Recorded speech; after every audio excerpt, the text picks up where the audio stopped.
But the problem was that when you give in to whatever you want to call it, the mental health negative thought process, for me it was OCD, I believe, it takes a hold of you.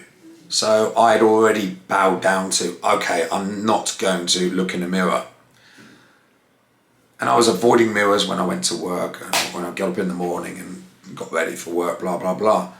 But then there's mirrors in other places. So then I started dodging mirrors, thinking, well, there's a mirror there. If I go into that office, they've got a mirror there. If I go to my friend's house, they've got 3 mirrors in a row. I've got to dodge those. I was going like this, making excuses not to look, and put my hand out my eye or looking this way, and I started contorting my body when I was going past mirrors. Started really becoming quite vicious and evil and controlling. And this went on for 10 years.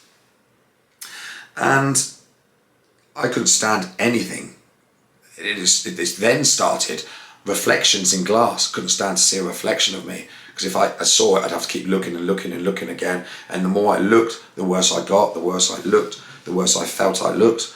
And it was just uncontrollably evil and awful. I remember it got to a point once when, if I was going past a mirror and it was on that side, I'd like look to this side, put my hand there so I couldn't see myself. Obviously I'd try not to look at them front on. And then I was going up escalators, and there was mirrors either side, and it was like, oh, what am I going to do now? I was like, I'm doing a big yawn, I'm covering my eyes so I can't see a mirror, and I nearly fell backwards down the escalator.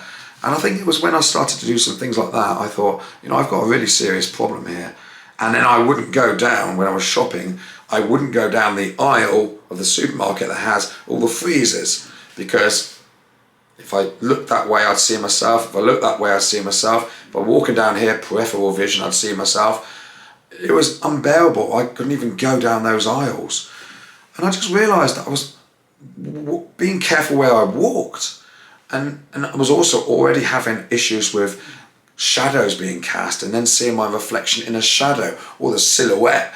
And it was becoming more and more controlling over my life. It was really breaking me down, and I think it wasn't until I was probably about 31, and this started when I was really, really young. I was talking to somebody, and they said to me that I had low self-esteem. And I did some investigation on low self-esteem and discovered that that was probably accurate. And I then started on a journey to overcome my low self-esteem. And it actually was hard, very, very hard, and embarrassing and cringy for me, because part of the confronting low self-esteem and overcoming is tackling your subconscious. And it's that negative part of your mind that seemed, for me, would always be saying, you're ugly, you're horrible, you're this, you're that. And my friend talked me through some kind of ways of dealing with it, and they weren't fun. They involved having a mirror and looking in the mirror and saying positive things about my appearance to myself. Now, this was unheard of for me, because I really, I said, I can't do it. I cannot say these things. She said, the reason that you can't say those things is because it's evident that there is a self-esteem problem in your mind, and your subconscious is rejecting and doesn't want. And you're going to have to fight through that. You're going to have to accept. You're going to have to build that self-esteem up. And I'm not going to go into the full details of it, but needless to say, it must have taken about a year of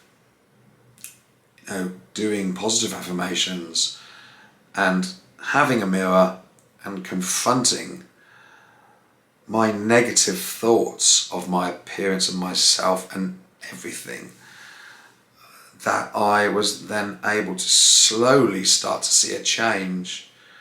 And I still struggle to this day with those things, and I am very sensitive, and self-esteem is an issue I really do struggle with, and I often find that my OCD compounds it and brings me down, and I struggle with interactions, I struggle with relationships, and I struggle with lots of different things because of it.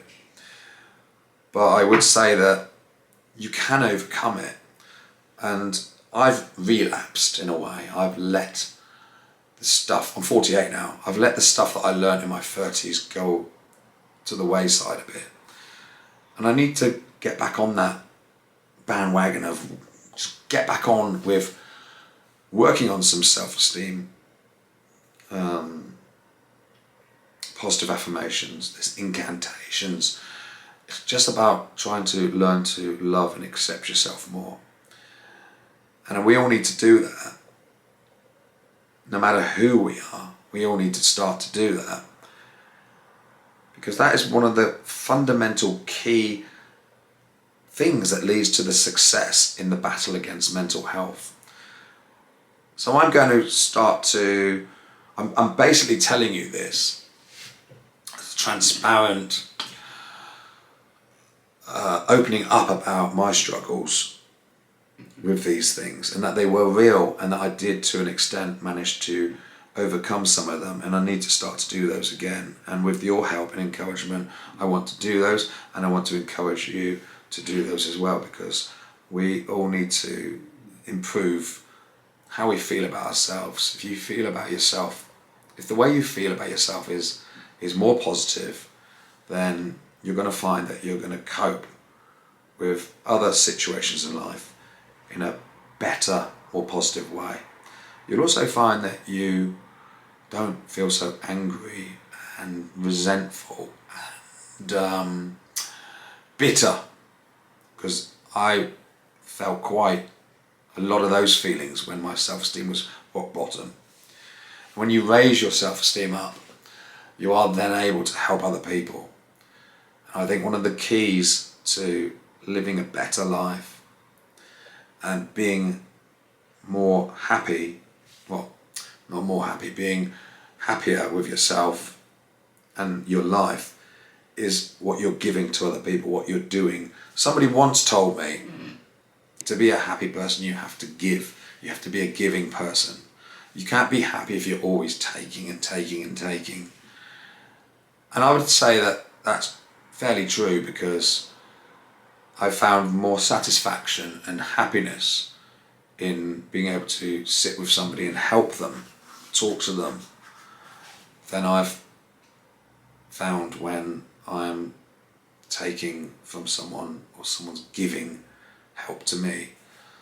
And I think there's a combination, and it needs a bit of give and take. We both, there's two sides to it, isn't there? You need to take for yourself, to nourish yourself, but also give as well. And there's a fine balance to be struck there.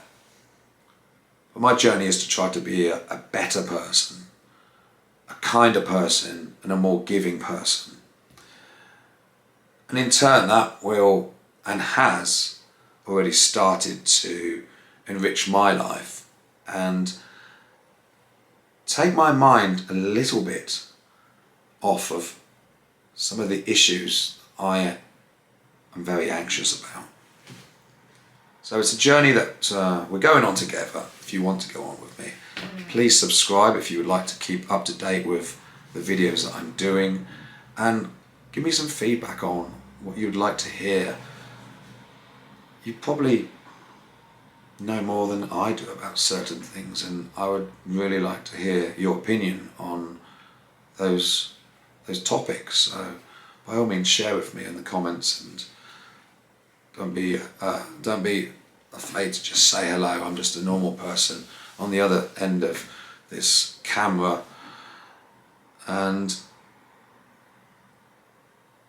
I want to make a difference in my life and in your life if I can. Thank you for listening again.